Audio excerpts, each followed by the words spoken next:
Que la paix soit sur vous, les Gaulois et les Gauloises, courageux résistants et opposants à la dictature sataniste, qui bientôt ne sera plus mondiale, mais locale, et qui pour finir disparaîtra totalement de la surface de la Terre, parce que nous l'aurons exterminé. On aura exterminé la dictature, on aura supprimé les satanistes.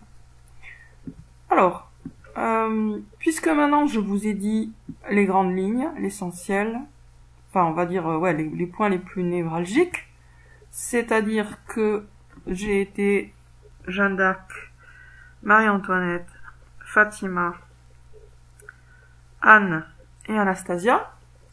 Je vais vous raconter maintenant un rêve endormi, hein, bien sûr. Là, de toute façon, quand je vous dis rêve, c'est rêve endormi. Si c'est un rêve éveillé, ce qui est quand même différent, je précise bien sûr. Donc, si je dis juste un rêve, il s'agit d'un rêve endormi. Donc, un rêve endormi que j'ai fait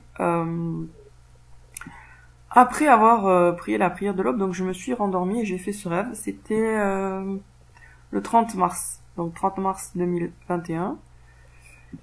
Et vous allez voir comment c'est un rêve où se mélangent les souvenirs de plusieurs vies antérieures. Je vous ai dit, j'ai été aussi une prostituée dans une vie. Donc je suis en compagnie d'autres personnes, ça devient assez torride avec un homme que j'embrasse. Mais dans le rêve, je suis moi-même comme dans un rêve et je ne me rends pas vraiment compte de ce que je fais. Puis je me retrouve dans un autre lieu, un lieu public, et je cherche les toilettes. Les toilettes sont grandes et mixtes, elles sont remplies d'hommes et de femmes qui déambulent comme dans une espèce de marché. J'entends parler russe. Les femmes, en entrant dans les toilettes, sont d'accord pour accorder contre de l'argent des faveurs sexuelles annoncées sur la porte avec le tarif. Un russe veut que j'entre dans l'une de ces toilettes, moi je cherche juste des toilettes normales pour faire pipi. Je continue à avancer et je vois d'autres toilettes où là par contre il n'est plus question de faveurs sexuelles, mais d'opérations chirurgicales répugnantes. Puis, je parle avec une femme, je lui raconte quelque chose de vraiment dégoûtant, un spectacle horrible auquel j'ai assisté jadis, une histoire de trépanation, de crâne ouvert. Bon, tout ça c'est dans le rêve, hein. Je pleure, elle compatit. Elle me demande de lui en dire plus, et je lui dis alors, avec beaucoup de larmes et d'émotion, la phrase suivante, dont je me souviens très précisément, parce que je l'ai notée dès que je me suis réveillée juste après. Dans une autre vie, j'ai été massacrée avec toute ma famille par les communistes. Je déteste les communistes, je hais les communistes. Un jour, je les massacrerai tous, comme ils ont massacré toute ma famille. Donc c'est ça le rêve. Alors ça veut pas dire que j'ai éveillé le projet de massacrer toutes les personnes qui ont appartenu au Parti communiste. Hein. Il faut bien comprendre que quand je dis les communistes, que ce soit dans le rêve ou éveillé, je pense aux satanistes qui sont à l'origine du communisme. Il y a des communistes très gentils qui n'ont rien compris au communisme et qui sont communistes de bonne foi. J'en ai tout à fait conscience, j'en ai connu. Mais bon, dans le rêve, c'est simple, c'est dit de façon simple parce que c'est un rêve, quoi. Il n'y a pas toutes les petites nuances. Donc je vous redis la phrase que je lui ai sortie à la femme dans le rêve.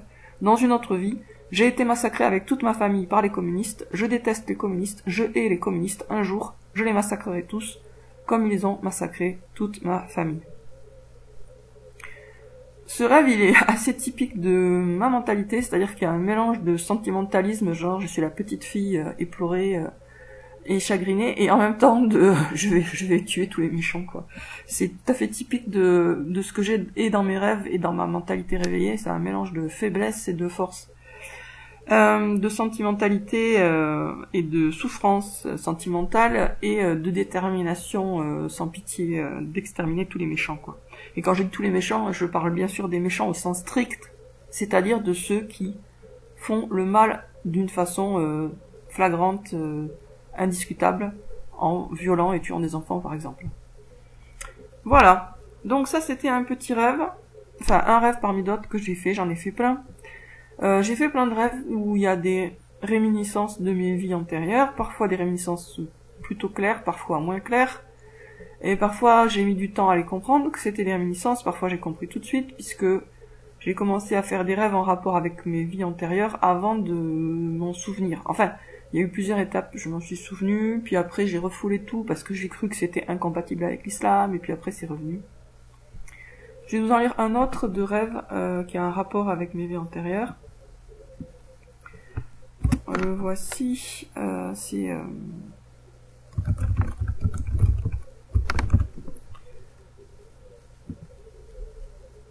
Alors là, c'est aussi en rapport avec ma vie présente.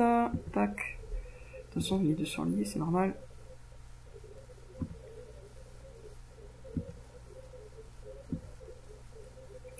Je le retrouve. Celui-là, il est dans le premier volume du journal. Jeanne revient.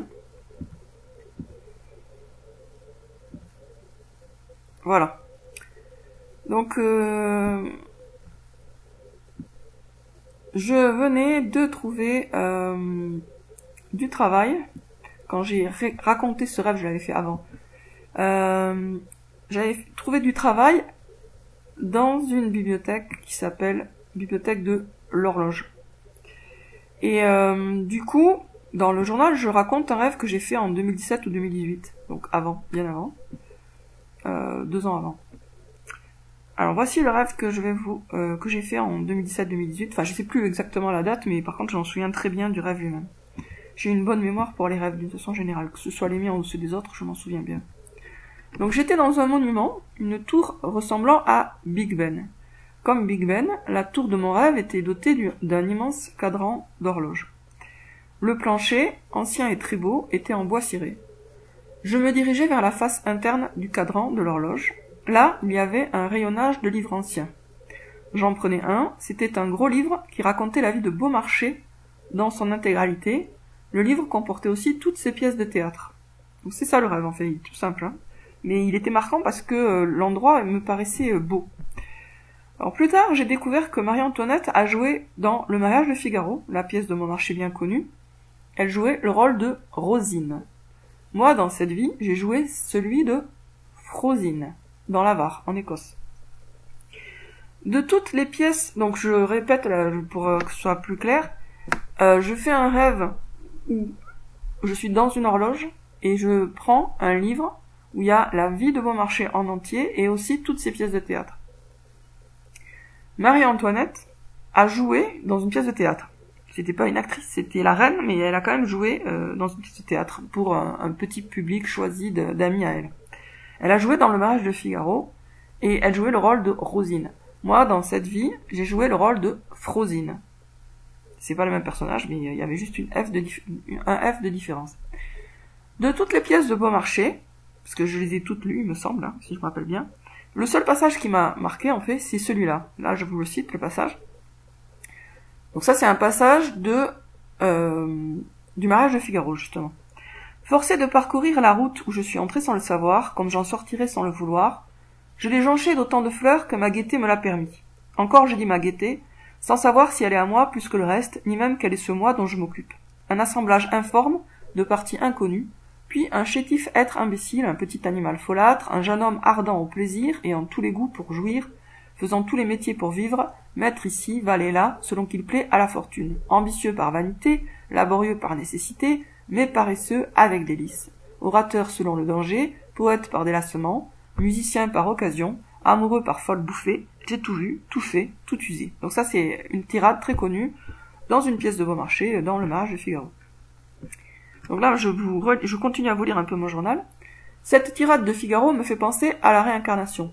Nous sommes uniques et nous sommes multiples. Nous vivons plusieurs vies en une, à chaque étape correspondant à une personnalité particulière, et notre individualité est aussi l'héritière de toutes nos existences antérieures, que nous en soyons conscients ou non. Notre identité peut nous sembler stable et assurée, définitive, mais en fin de compte, elle n'est rien de plus qu'un selfie pris sur le vif, qui ne ressemble ni à qui nous étions, ni à qui nous serons.